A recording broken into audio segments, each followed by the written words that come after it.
Oke, selamat malam semuanya. Terima kasih sudah datang pada malam Malam. hari ini. Nama saya Adam Harfiansar Gomoyo, mahasiswa psikologi Universitas Mercu Buana. Malam ini kita bakal ngobrol soal satu hal yang sangat bikin repot di dalam hubungan kita, yaitu emosi. Singkat saja, untuk eh, malam ini itu sesinya akan ada ya sekitar setengah jam saya akan berbicara, sisanya ada sesi Q&A, itu bisa lewat chat, bisa on cam, bisa langsung resen. Dan saya perlu ingatkan, ini sesi psikoedukasi bukan sesi konseling. Kalau ada yang lagi berat atau lagi apa itu bisa ke profesional. Kita hanya sharing-sharing di sini. Oke, kita berangkat. Oke, saya akan mulai dengan satu pertanyaan.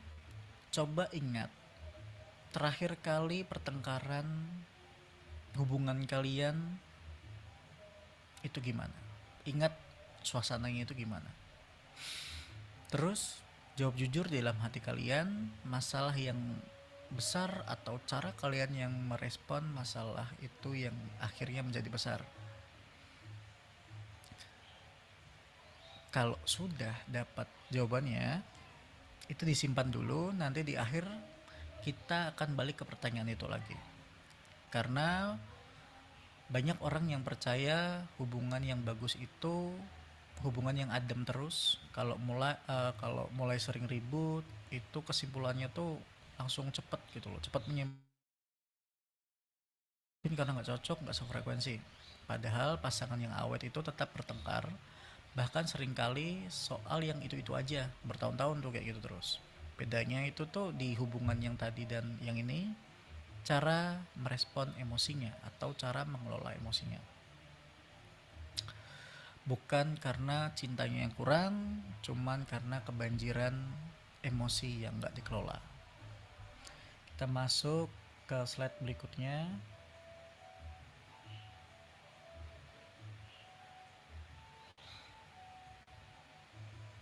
Terlihat jelas ya? Oke, kalau terlihat jelas,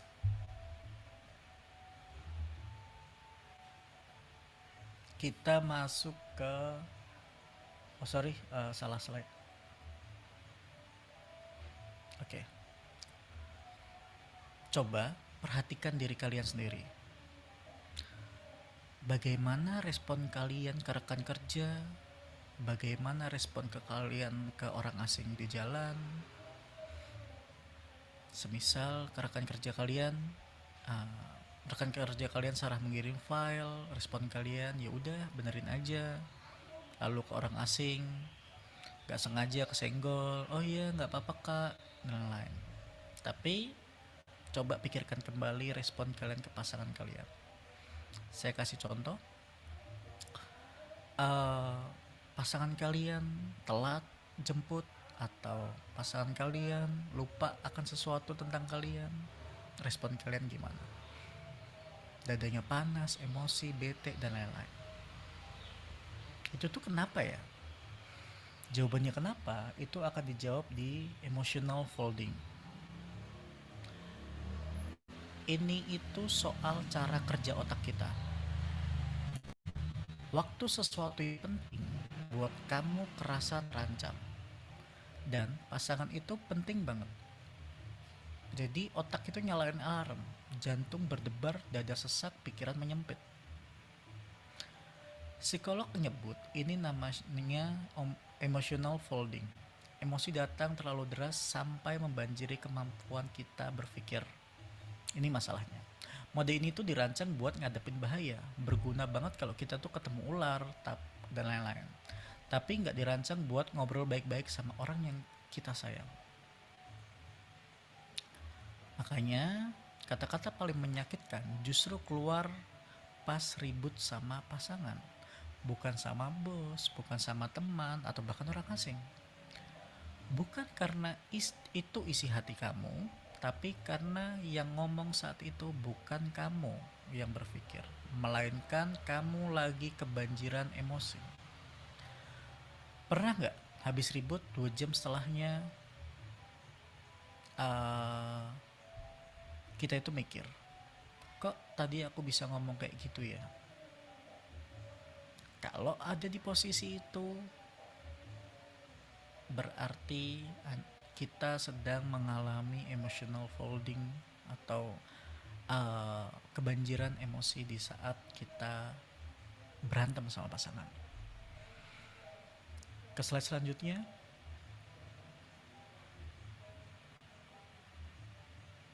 Dari situ itu agak terasa suram karena kita kayak nggak punya kehendak atas otak kita sendiri.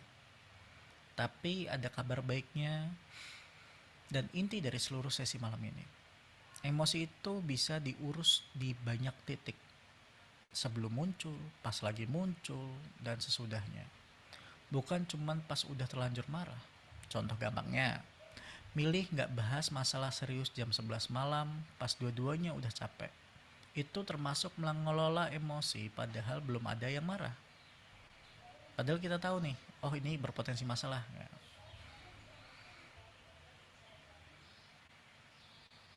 Kalimat kuncinya, ini keterampilan yang bisa dilatih bukan bawaan dari lahir. Saya minta kalian pegang itu.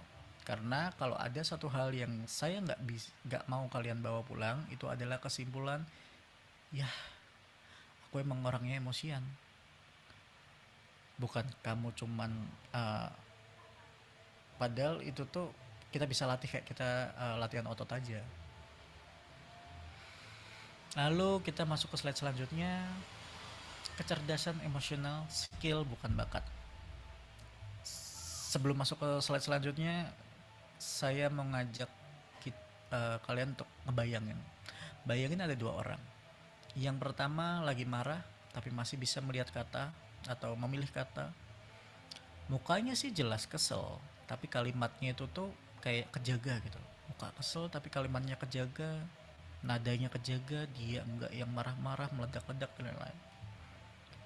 Terus ada orang yang kedua nih, dia tuh marah, sama nih marahnya, cuman langsung banting pintu, lempar apa, terus kalimatnya kasar dan lain. Bedanya tuh apa sih? Bukan seberapa sayang atau enggak, tapi seberapa terampil orang tersebut menangani emosinya. Namanya udah sering kalian dengar, namanya kecerdasan emosional. Ini. Ke slide selanjutnya. Di sini ada 4 kemampuan yang menyusun kecerdasan emosional itu. Mengenali emosi yang pertama. Kalau tahu kamu lagi ngerasa apa, dengerannya tuh sepele. Tapi jujur, banyak dari kita itu tuh nggak bisa bedain marah sama kecewa. Semuanya dilabelin satu kata, bete. Penting bagi kita untuk mengenal emosi kita itu tuh kita bete, kecewa atau apa, agar kita bisa mendelivery apa yang kita rasakan itu dengan benar. Menggunakan emosi, kita tahu kapan waktunya kita bicara. Yang punya ini nih bakal bilang, besok pagi ya, aku udah nggak jernih gitu. Dia tahu kapan waktu untuk ngomong di saat dia emosi. Yang ketiga ada memahami emosi, tahu apa yang ada di balik emosi tersebut. Marahnya pasangan sering cuman karena cuman karena sepele atau karena hal-hal yang sebenarnya nggak harus didebatkan.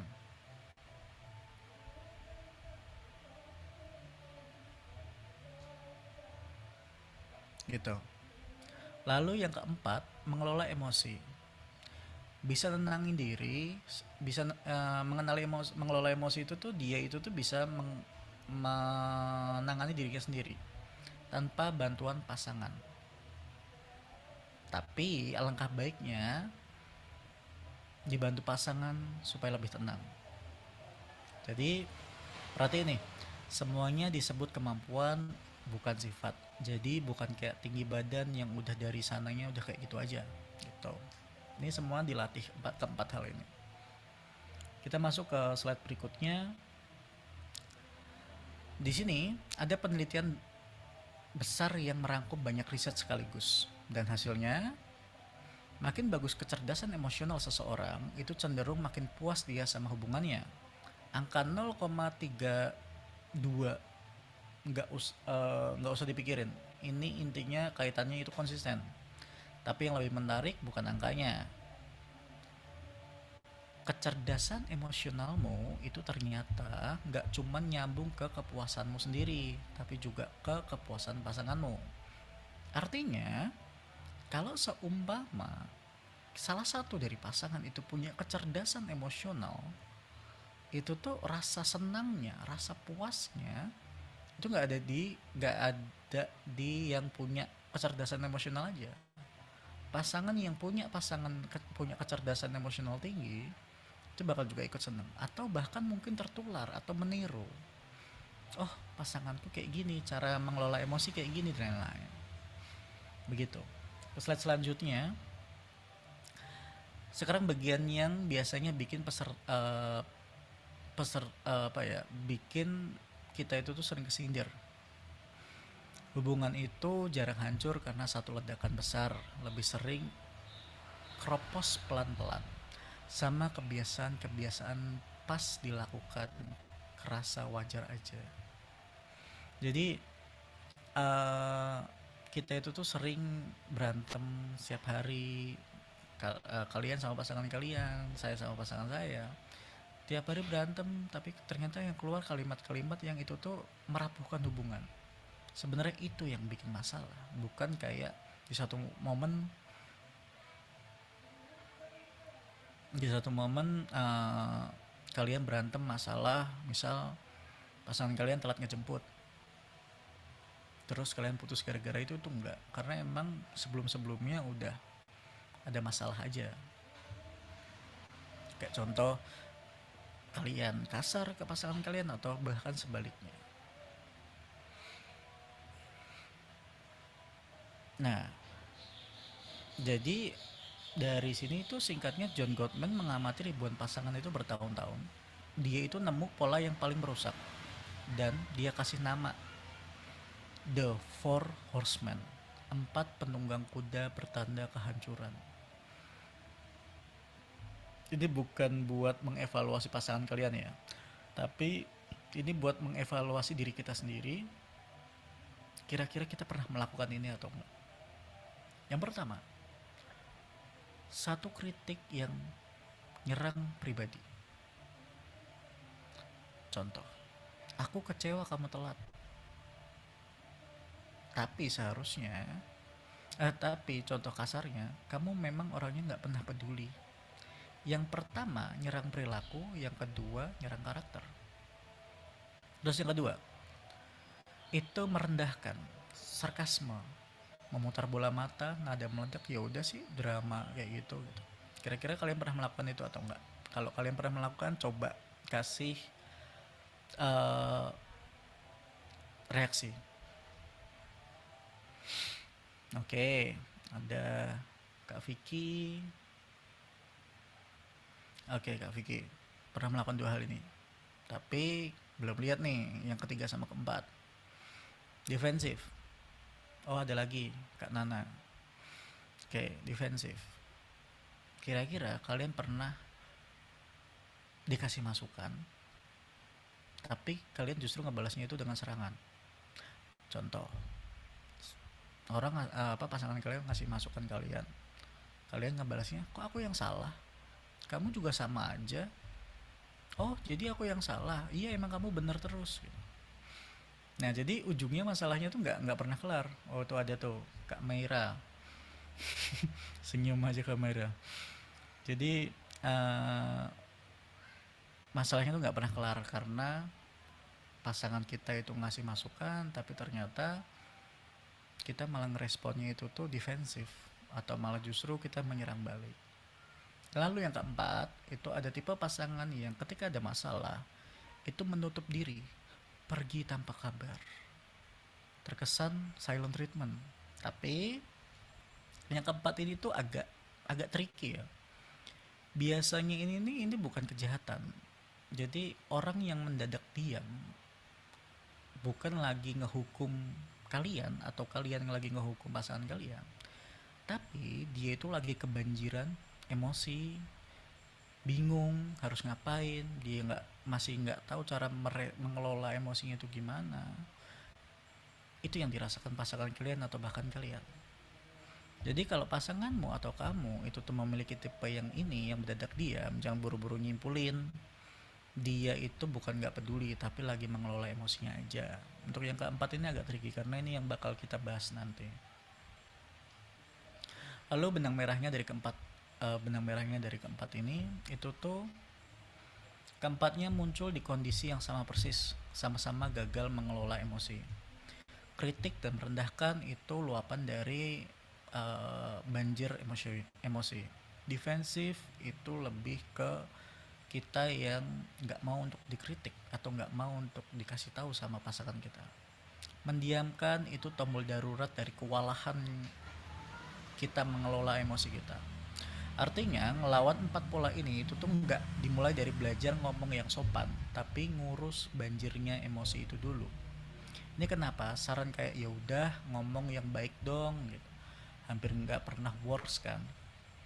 Bukan salah sarannya, dia cuma nyasar gejalanya bukan akarnya. Yang harus kita perhatikan adalah akar dari emosi itu sendiri. Oke, uh, lalu ke slide berikutnya. Oke, situasi berikutnya pasti banyak yang pernah. Pasangan kamu cerita capek-capek, dia lagi capek. Oh itu belum belum saya mulai aja, Kak Meira udah relate tuh kayaknya. Nah, dengan niat baik malah dijawab ya udah istirahat aja. Logis kan? Capek ya istirahat, selesai. Tapi kok malah tambah kesel. Aneh itu. Ada yang bisa nebak itu kenapa? Oke. Baik, yang dibutuhkan itu bukan solusi. Oke. Karena yang dibutuhkan pasangan kita itu tuh sebenarnya itu bukan solusi, tapi merasa didengar. Ini salah paham terbesar dalam hubungan. Jadi itu kita mengira itu sama dengan nyariin jalan keluar, padahal sebelum orang siap menerima solusi, dia butuh perasaan diakui dulu. Jadi supaya jelas itu ketika pasangan kita itu cerita dia capek kerja, dia punya masalah pekerjaan atau dia capek kuliah, dia capek dengan hari-harinya, kita itu tuh nggak perlu buru-buru ngasih pasangan kita solusi, karena sebenarnya itu tuh nggak selalu melulu tentang kita ngasih solusi, lebih ke dengerin dulu dia itu kenapa, terus buat pasangan kita itu merasa didengar.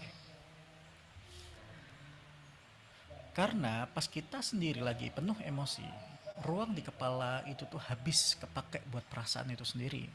Bagian emosi nyala gede dan merah, bagian perasaan redup di pojokan. Jadi uh,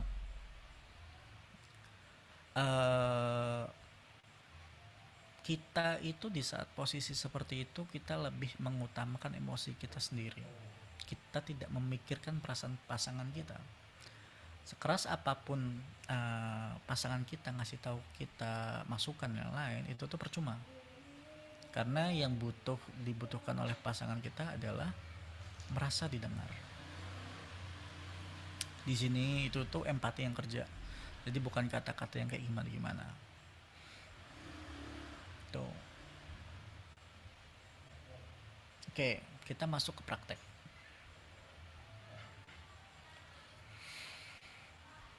Oke, dari teman-teman di sini apakah ada masih pada on?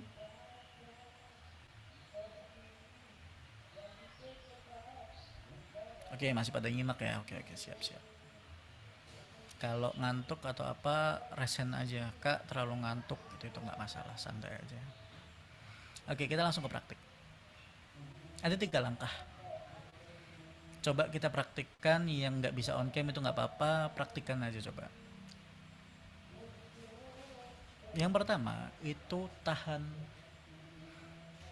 Pas pasangan cerita sambil emosi, tahan dulu. Keinginan ngasih solusi, ini yang paling susah, ini yang paling penting dan lain-lain, itu tahan dulu. Apalagi buat yang terbiasa jadi problem solver, itu paling berat.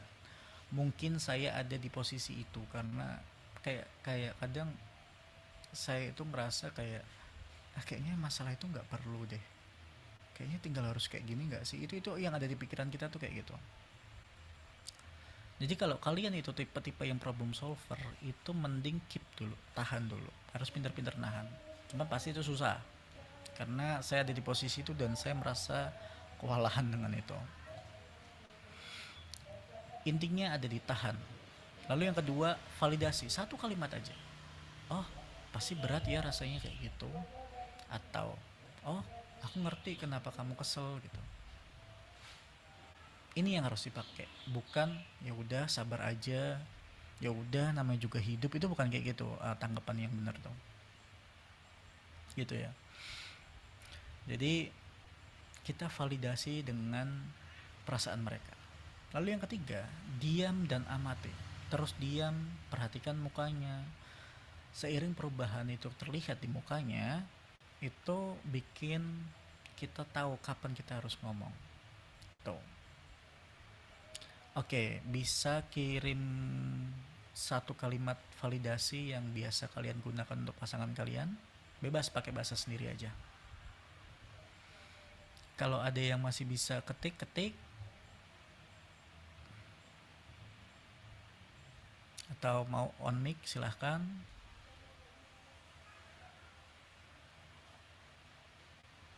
Kak Dian, gimana biasanya kalimat validasi yang dikeluarkan ke pasangan Kak Dian? Apa Kak Dian malu mau chat aja atau gimana, itu nggak apa-apa sih. Cuma nyemangatin sih Kak biasanya. Oh, oke, boleh, itu boleh banget. Makasih Kak Dian responnya. Eh, Teman-teman yang lain juga boleh respon, boleh enggak. Kalian pasti tahulah kalimat validasi dari kalian sendiri gimana. Oke, selanjutnya ke sadar. Jadi sadar ini bukan sadar dalam arti sadar, tapi sadar ini rumus ya teman-teman. Kamu itu nggak bisa nyetop ombak emosi, tapi kamu bisa belajar berselancar di atasnya. Quotes of the day. Jadi tujuannya itu bukan menghilangkan emosi ya artinya, tapi punya sesuatu yang bisa dipegang pas ombaknya datang. Namanya sadar. Oke, ini jabaran dari sadar. S, sadar emosi. Kasih nama emosi yang muncul. Labeling. Kita perlu tahu emosi apa yang sedang muncul di saat ini. A, akui dan terima. Terima tanpa menghakimi diri sendiri. Itu penting. Lalu D, dengarkan pasangan. Validasi dulu sebelum ngerespon. Itu penting.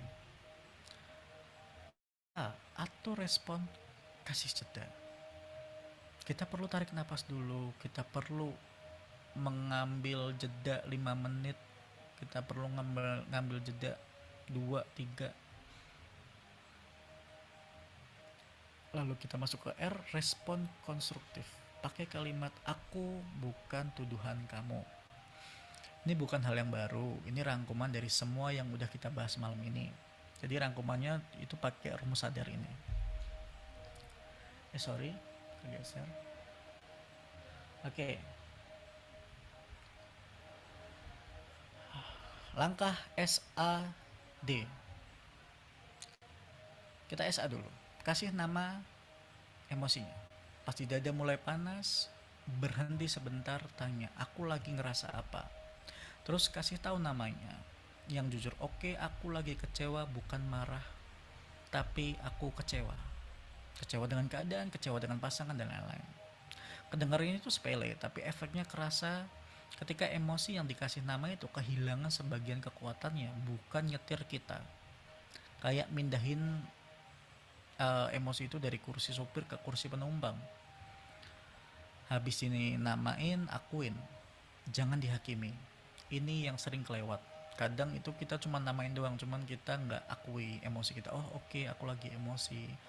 Oh oke, aku lagi kurang tidur makanya aku emosi. Makanya aku nggak mau kayak gini gini gini, nggak mau ngebahas ini, nggak mau apa gitu.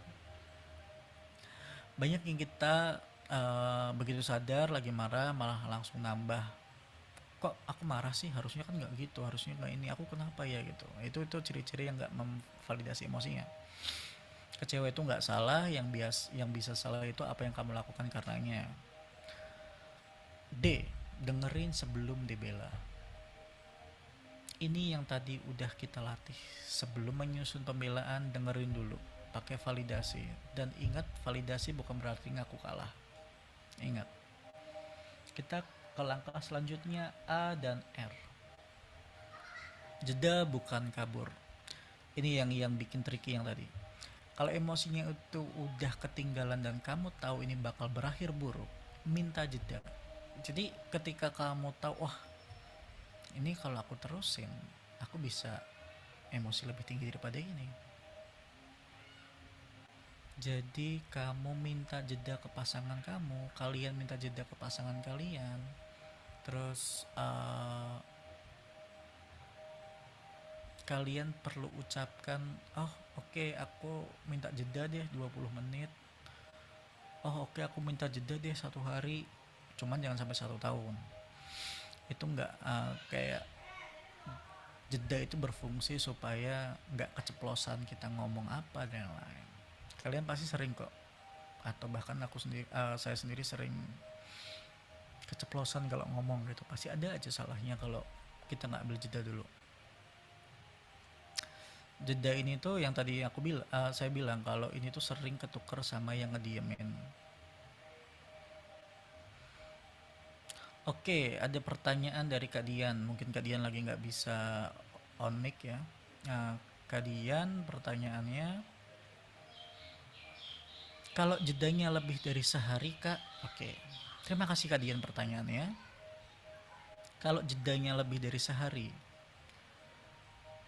berarti memang kemampuan untuk memproses masalah setiap orang itu kan berbeda-beda Kak Dian.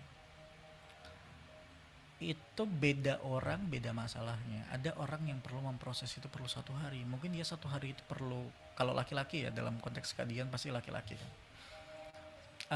Mungkin pasangan Kak Dian ini perlu tidur sebentar, misal dia oh ya udahlah tidur dan lain-lain, habis itu have fun sama hobinya, have fun sama teman-teman cowoknya. Dari situ dia bisa memproses emosinya. Oh, habis setelah 1 hari dia dia sadar, dia bisa kepala dingin, itu dibahas lagi. Mungkin karena itu Kak. Jadi sebenarnya waktu itu tuh nggak berpatok sama 20 menit. Itu tergantung dari pasangan masing-masing. Gimana Kak Dian? Ada lagi atau sudah cukup? Masih belum selesai sih Kak yang masalah jeda itu ya tadi. Terus Gimana tuh Kak? kalau misal jedanya tuh misal lebih dari sehari ya Kak ya, gimana caranya supaya jeda itu tuh bisa dibedakan antara jeda yang memang jeda meminta waktu sama jeda yang cenderung ke mendiamkan pasangan kayak semacam silent treatment supaya si pasangan itu tuh nggak merasa diabaikan karena kan memang jedanya kan cukup lama tuh lebih dari sehari Hmm, kayak gitu. oke oke. Berarti cara membedakan antara ini dan silent treatment gitu ya Kak? Oke. Cara membedakan ini dengan silent treatment.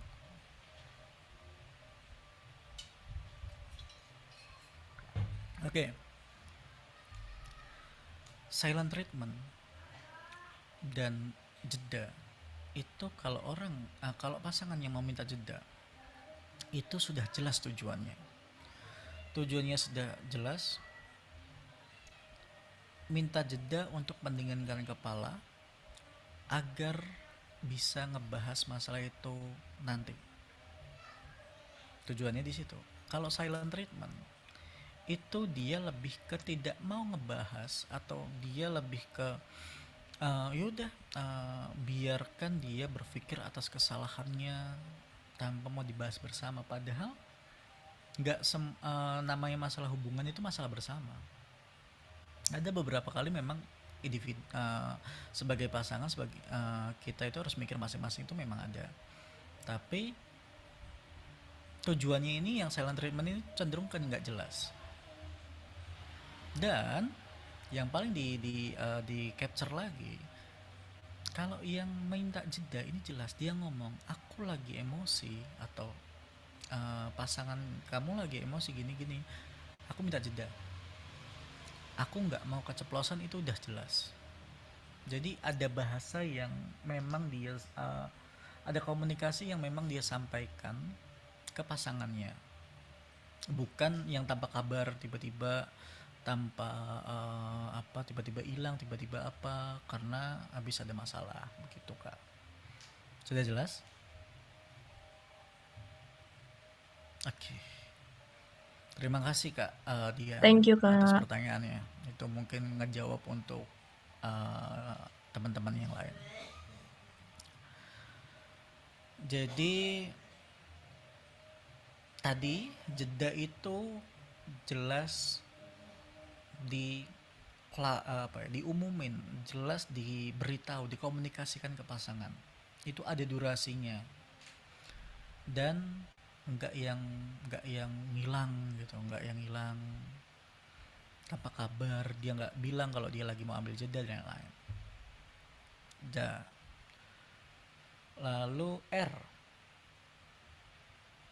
ganti kata kamu selalu menjadi aku merasa. Bandingkan dua kalimat ini ya teman-teman ya. Kamu selalu cuek bisa diganti dengan aku merasa kesepian kalau chatku lama nggak dibalas. Aku butuh kabar dari kamu. Itu bisa diganti dengan itu. Isinya itu sama persis. Apa yang diminta itu sama. Tapi yang pertama itu bukan perang. Yang kedua, bukan. Yang pertama itu tuh ngebuka kita untuk berperang dengan pasangan kita. Yang kedua itu ngebuka empati dari pasangan kita. Rumusnya itu gampang, boleh dicatat boleh enggak. Aku merasa titik-titik emosinya itu apa. Aku merasa titik-titik ketika titik-titik aku butuh. Jadi titik-titiknya itu tuh diisi emosi, situasi, dan kebutuhan kita. Itu ya, coba teman-teman ini pikirin gimana enaknya disesuaikan dengan hubungan teman-teman. Oke, lalu kita masuk ke slide berikutnya. Oke, terima kasih Kak Nana responnya. Kak Nana masih stay untuk ngikutin webinar ini. Oke,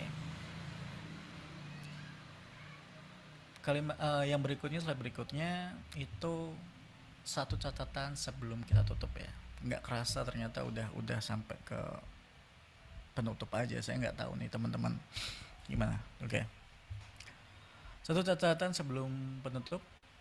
Sadar, ini bukan mantra sekali pakai ya teman-teman. Ini keterampilan. Namanya itu keterampilan. Awalnya itu tuh pasti canggung. Awalnya itu tuh kita seringkali luput untuk nggak menggunakan skill ini. Kayak belajar nyetir, pertama kali kalian mikir kopling, gigi, spion semuanya barengan, dan hasilnya malah kaku kayak robot. Jadi